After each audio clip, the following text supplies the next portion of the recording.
home energy prices are up 13% year over year, far more than most goods and services. An analysis from our regional outreach team here at the Minneapolis Fed finds a steady rise in families turning the thermostat dangerously low or cutting other expenses to afford the energy bill. But we have also had, most of us, a pretty mild winter. Everywhere in the red here is having one of the 10 warmest winters on record. Between prices, the weather, and the huge variation in home heat technology across the country, who actually paid the most this winter? Riding to the rescue are the specialized economists of the U.S. Energy Information Administration, who crunch all that stuff every month.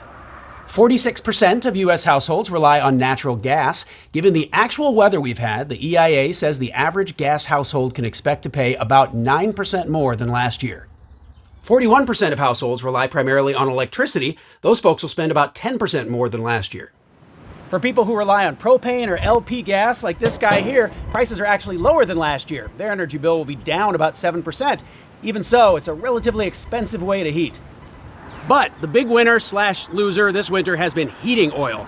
This creatively decommissioned tank is the best I could do on short notice here in the Twin Cities, but 5 million people, mostly in New England, have one of these filled with petroleum distillate fuel oil, a close relative of diesel.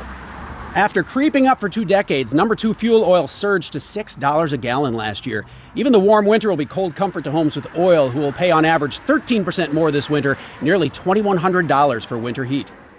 So what happened? For one thing, a big refinery in Philadelphia exploded in 2019. One reason U.S. inventories of heating oil going into the winter were down by half. And this year, without Russian energy, Europeans were competing with New Englanders for fuel oil imports.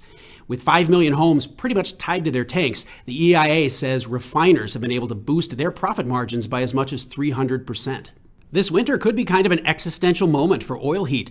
On one side are state agencies offering incentives for homes to switch to heat pumps. On the other, the industry envisions tanks filled with a lot more biodiesel made from plants, animal fats, and used cooking grease. So the heat is on for heating oil. Winters may be getting warmer in general, but the next one could still be a whole lot colder. Thanks for watching, and I'll see you next time we pull something out of the basket.